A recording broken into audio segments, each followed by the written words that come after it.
Sam, you better hydrate today because shit's about to get squirrely. Let's go. Here's a little tip for you kiddos. If you're doing any drywall repair in any job, you need to be aware that you have to have something to screw your damn drywall into. A lot of people just like gloss over that and then they rip stuff out and they leave pieces hanging in the middle. Professionals, they're always cutting back to the stud, trying to give themselves as clean a line as possible. So Sam here, when he took this out, actually striked a line with the razor blade here, then broke it on the other side. So we're gonna clean this stuff up with a buzz cutter. We're gonna do that the whole way around and then stick in some nailers, some fern strips. But what else you can do is also tack on. Like we could easily just screw into here and then go crazy with mud, but we like to avoid as much mud as we can. But that's the state of where things are until the electrician gets here and starts making this place bright enough to see it again. So let's get to work. Tuberculosis.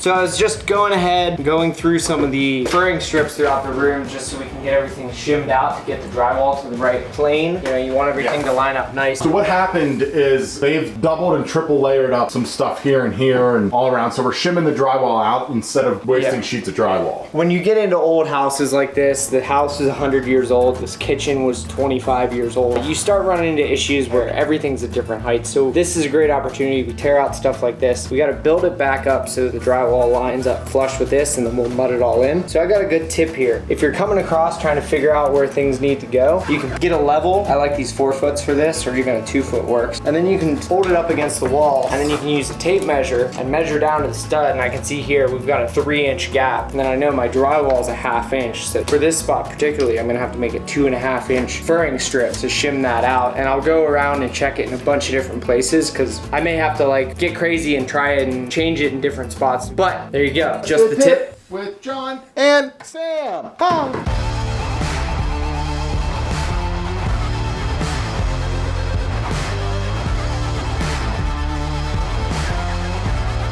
We don't need the door there no more. That's a pro tip right there. You got T-Rex arms? More trick shots off today? Yes. 20 feet, a little bit of crosswind. Oh! I thought it might like kite, catching and going. Closer than I thought. I usually hit a fade. Yes, it's a solid core door. Hi, Jordan.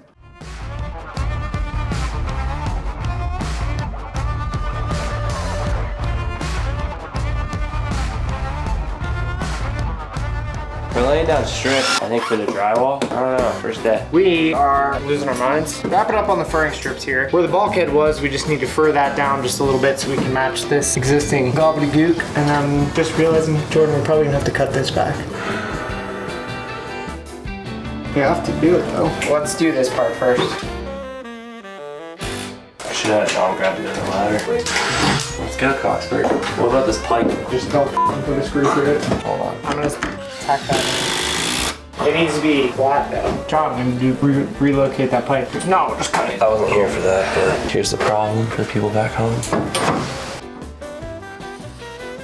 Over there. I'm gonna cut this pipe. I dare you.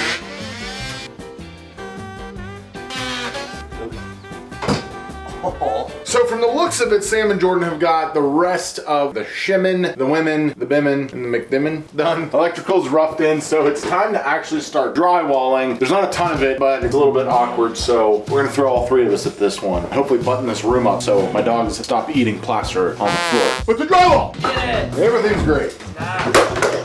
Sam lost staff. 100 pockets. This will be this wall. I got it, Dad. What am I screwing into, Sam? 2-by or this? Yeah, that's right. On this. We've got nothing behind it over here, unless it's supposed to go back. It tapers. Does it?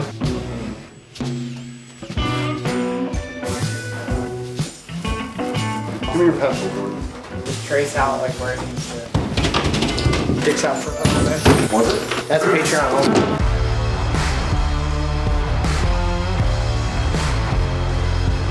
Get underneath it, it's not gonna hurt you if it falls. If it does, I'm on lawyer. What are you trying to do here, buddy? I can't figure out what the stuck on. Okay, I'm just gonna mash potatoes. You want me to make this side flush? Yeah. Did you pull that out, Jordan, at all? It got caught. I had to pull that screw. Cut that corner off the pivot now. Okay. You're cutting a dovetail or like what's the deal here, son? You guys live in the thing. I'm gonna cut off you. Flush? Go like here. You got a double slide a bunch in. You're good. 4 dots. You're good. Move it.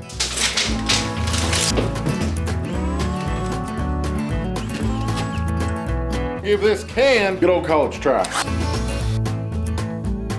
Hot damn! You missed all of the dust. Where do you think all this came from? Boys are buzzing in here, baby. I'll buzz your boys. But don't you buzz my boy. The boys gonna get buzzed. Come in if you can, just a little more. There you go. Ah, my. This thing.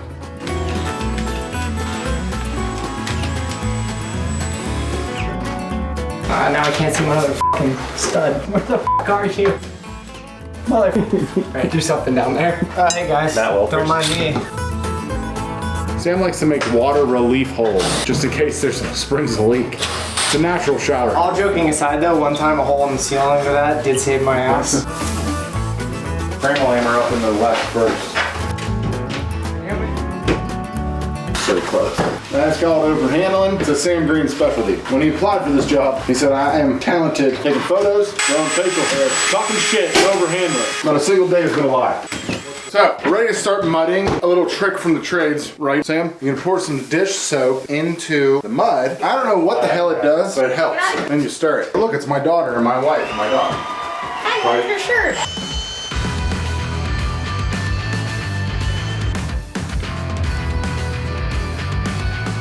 So real quick before we get back to the painting and the flooring in the kitchen, I want to take a second to talk about why I'm standing in the baby's room. It's because of these beautiful bastards. These are brand new windows from Universal Windows Direct. And the reason I'm super excited to talk to you guys about them is because they're saving us tons of money on our energy bill. These Unishield windows have a double pane technology that makes them insanely efficient. The windows are beautifully built and super nice. They also have a film that blocks UV rays. Some really cool technology there. The whole process of getting the new windows was awesome. Someone came to the house, they brought samples, they took measurements, we got to chat it up. It was super pleasant. Their team came and pretty easily took out all of our old windows, put our new ones in, reflashed them on the outside, and we went with this really, really awesome looking black on the exterior, white on the interior. Now I'm super excited that Universal Windows Direct is right now doing a promotion for buy one window, get a window free, and 24 months free financing. Absolutely amazing opportunity. If you're looking to decrease your utility bills, make that thing more efficient, give your beautiful little bundle of joy perhaps a more comfortable setting, then check out Universal Windows Direct. I got a link down in the description. Super excited to be working with them and super grateful for this opportunity. Now let's get back to this never-ending kitchen project. Let's go. Nothing to talk about here, just putting up some paper. I prefer the paper. Some people like the mesh. What do you think, Sam? I believe in the paper. Damn it, Sam, none of your screws are buried. I need that Drywall or anything.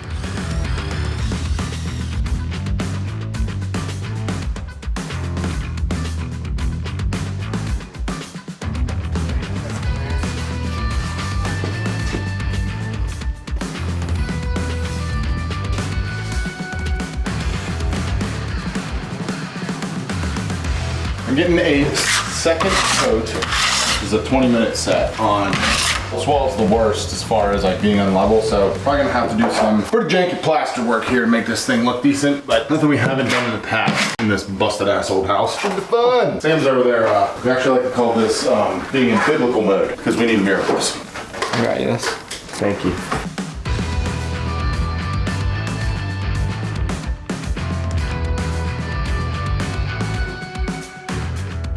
So we've got pretty much the mudding of the room done. So we've got a few little things behind you here, but because the room's fabric cobbled together, we've got 15-year-old construction, 100-year-old construction, Sam and Mai's new stuff in here too. The unfortunate part is we're gonna have to go with some textured walls. There's a lot of things in here we just can't control, and getting them smooth would just take us forever. And we're covering most of the walls with cabinets anyway. So we're gonna continue getting through this mud and then hopefully just get all of that tied up, then moving on to the flooring. Maybe, if I'm feeling good, I'll show you guys how we do this, like it's called skip trowel mud thing that we've had to do on this whole house. Let's wrap this thing up. I gotta fix So many. every screw. Every single screw. My friends, peoples, texture day. Nothing very exciting, but what we're gonna be doing is a little Spanish knockdown slop. The rest of the house has it. It makes no sense to not have it in this room, which it didn't before. It'll also help us hide all the shitty mistakes that we made because we're not professional drywallers. We're using 45-minute and 20-minute easy sand. What's that called? It's not plaster. It's mix, mud, whatever. So we should be able to get the paint by the end of the day is our goal. Sheetrock mud. Fingers crossed. Sam's gonna button up behind us and then we're on Be the Glory. Actually got a lot to do today. We're gonna sand the ceiling, and then I think we're gonna paint the ceiling, then the walls, we're gonna roll those, and then we're gonna put in some flooring, and then hopefully it's launched at some point today. Sounds like a hell of a day. Sure does. People should subscribe. Like and subscribe. And John's pooping.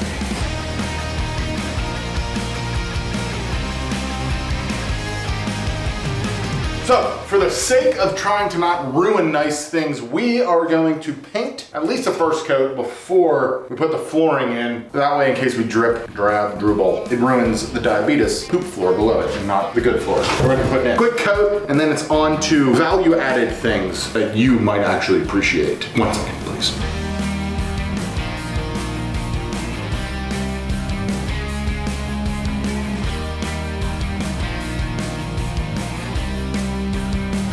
It's looking slightly above average. Not that Sam, you're doing great. Thanks, Jordan. At least somebody's a fucking supportive friend. Wait, you actually did cheesecake? good. Sometimes people gift us whole cheesecakes. One bite, and there's a rule. One bite. One bite the whole slice. One bite the whole slice. Oh, a little closer. Back to work. That was good lunch. As soon as the work starts, he leaves. Every time. Every time! So we got a coat on the walls. Probably do another coat. We're just gonna do that after we put the cabinets in. So now it's time to paint the ceiling. To do so, we're gonna use this white ceiling paint because that's how ceilings work. Small brush with such a large ceiling. It's artisanal. You brush the whole ceiling. I'm just gonna cut in the edges. I'm gonna let Jordan roll the rest of it. Or are we cutting it if we're painting it? You're fired. All right, let's get something done. Fucker. Sam's off to a hot start. It's getting paint where there shouldn't be paint. I didn't even start.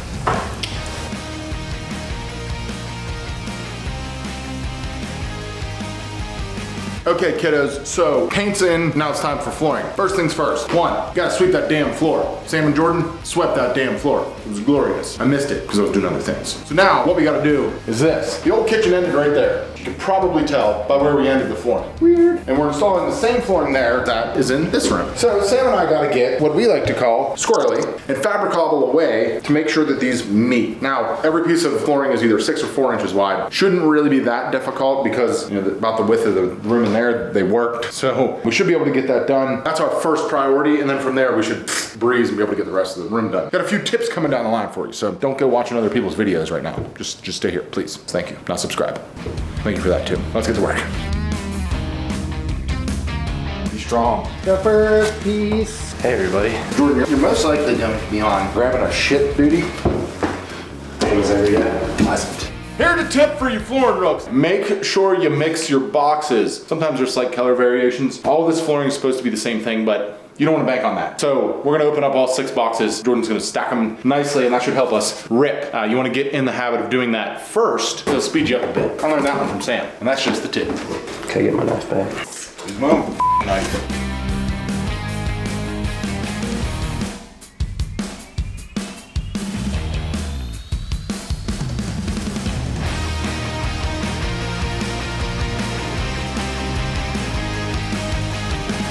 So here's some tips that I learned from Sam, the guy behind the camera, who's actually good at flooring. 1, get your flooring in front of you. 2, work from one side to the other. We're gonna work out, get over to here, and do all of our cuts 5, 6, 7 at a time. That way, we're not cut one single back, it slows you down. So you go faster if you run out from one edge. Lastly, use your cuts on this side to start the other side. Use that cutoff piece, don't throw it away. We're gonna have some dead spots over there that we know about, so we're gonna reuse them over there. There's 3 tips.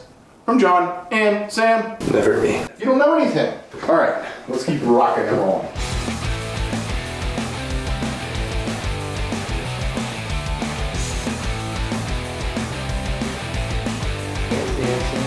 We don't need to put in the back row because this has cabinets and it's a full bay. And we won't have to cut out around the piping because we're lazy.